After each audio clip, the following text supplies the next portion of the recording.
Hi hello నమస్తే. మా చిన్న మావయ్య వాళ్ళు పండగ చేసుకుంటున్నారు. ఈ పూజ నేను ఫస్ట్ టైం అండి చూడడము. ఈ పూజని సురభి పూజ అని అంటారు. అమ్మవారు సోలాపూర్ అమ్మవారంట. పూజ అయితే చాలా బాగా జరిగింది.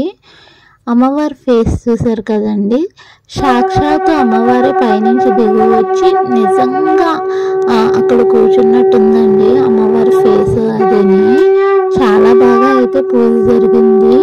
ఈ పూజ చేసిన వాళ్ళు అయితే కలకత్తా నుంచి వచ్చారు. అమ్మవారిని తయారు చేసింది కూడా అక్కడి నుంచి వచ్చిన వాళ్ళే. అమ్మవారి ఫేస్ చూసారు కదండి, రియల్ ఫేస్ లాగా ఉంది.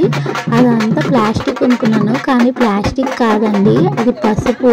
ఒక కుండకి పసుపు పెట్టి అలాగా ఫేస్ చేశారండి. చాలా బాగా చేశారు. అమ్మవారి ఫేస్ చూడగానే వాళ్ళంతా జలధరించిందండి. ఆ కళ్ళు విని మిగతా వీడియో నెక్స్ట్ పార్ట్లో షేర్ చేస్తా. Thank you.